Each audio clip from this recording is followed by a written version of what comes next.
It is your favorite teacher, Kaumaji Mwansa. So in this video, we're going to look at work, energy, and power and what connects the three words. Okay, so we're going to start with work. So work is the product of force and distance in the direction of force. So you're saying work is the product of force and distance. So, and this distance should be in the same direction with force. So this simply means that if the force is moving in this direction, also the distance is supposed to move in the same direction. And when the force creates a movement over a certain object, we say work is done. So work is done when a force is applied to a certain object and it moves in the same direction as the force. Now, another example is if we have the distance moving in this direction and force moving in this other direction. This particular example is said to have no work done. No work done. What is just created here is known as moment. That is what is created here. So here there is no work done, but moment is created. So in the first example, work is done because the distance moved by an object is in the same direction as the force. So we say work is done. So therefore, we are saying work is equal to force times distance. So here our force is in newtons, then distance is in meters. So work is measured in Newton meters, which is also referred to as the joules. So we can also say 1 joule is equal to 1 Newton meter. Okay, so another thing that we are going to look at is energy.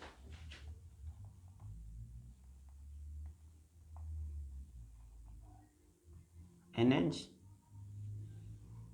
So we're saying energy is the ability to do work. So we already looked at what work is. So we're saying energy is the ability to do work. So we are only going to concentrate on two forms of energy. That is the kinetic energy and potential energy.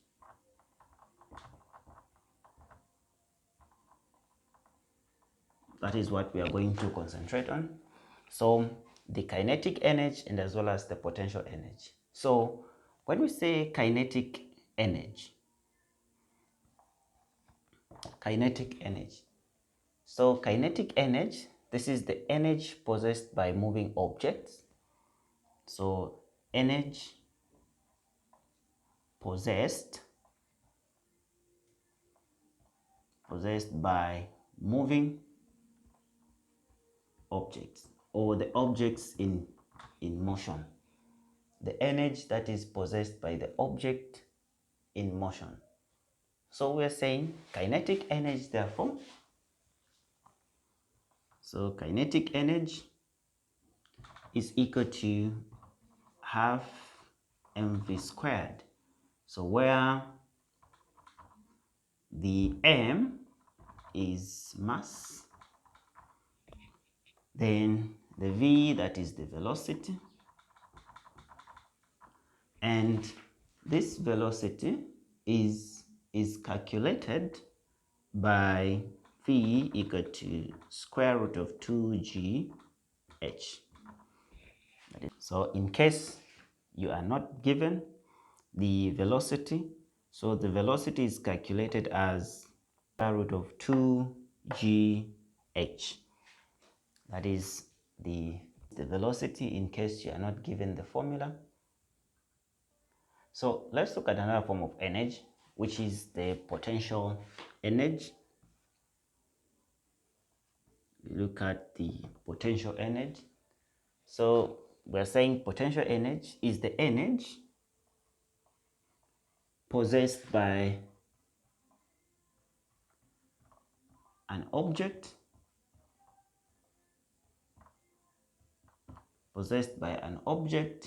due to height. Because whenever you are calculating potential energy, it's the height that matters. So for example, if we have an object which is positioned here at that particular height, so when an object is at this point, it has got the maximum potential energy. And when it is at the bottom here, it has got zero potential energy. So therefore, potential energy is equal to mass times acceleration due to gravity times height. So here we're saying where m is mass, then g is gravitational acceleration field strength,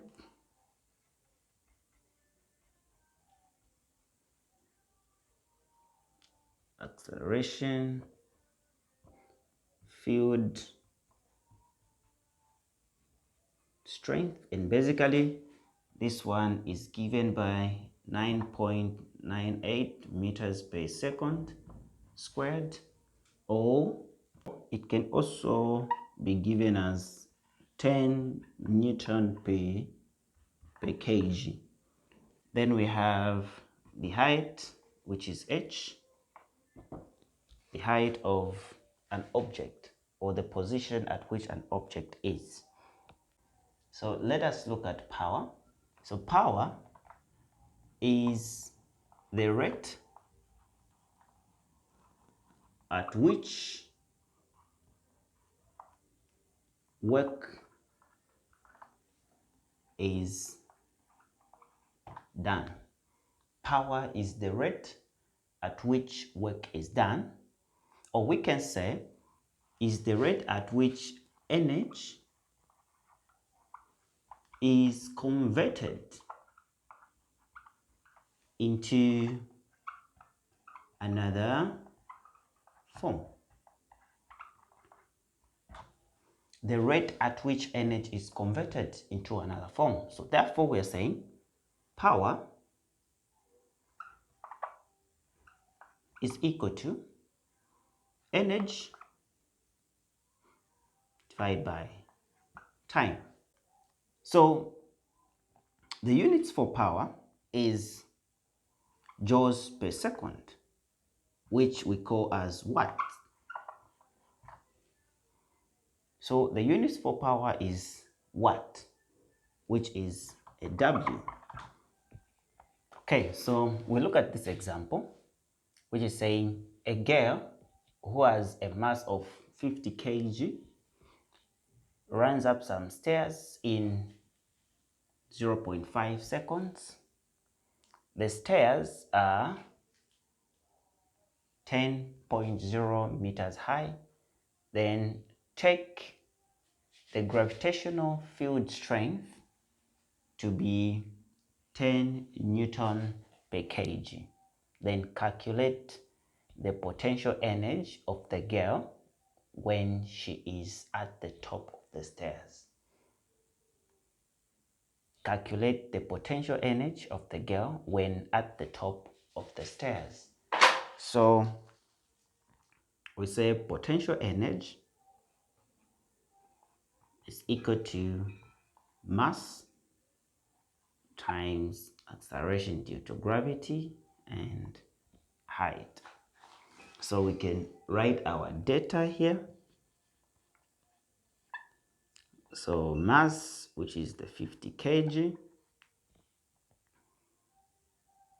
then the acceleration due to gravity, which is 10 Newton per kg, then the height, which is 10.0 meters. So potential energy, which is equal to mass, the mass which is given is 50 kg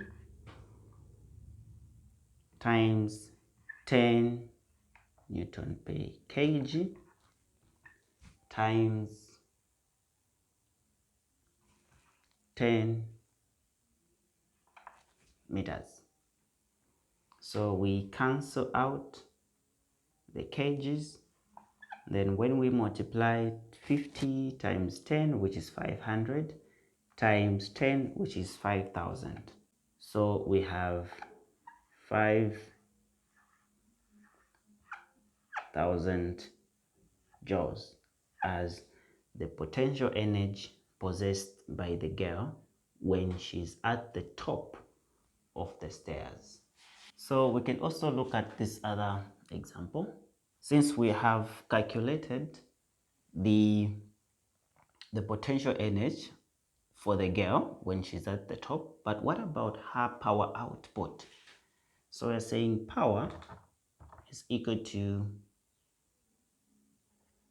energy changed or energy converted divided by the time taken, or power is equal to work done divided by the time taken. So the energy that is converted is 5,000 joules divided by the time taken to reach the height, which is 0.5 seconds. And when you divide 0.5 into 5,000, you're going to have 10,000 watts, which can also be written as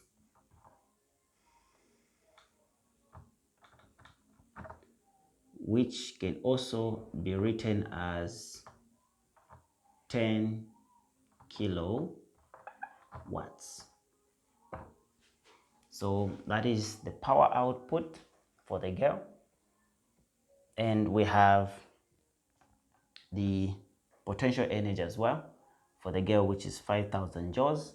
Then the power output for the girl is 10 kilowatts or 10,000 watts. I hope you followed through.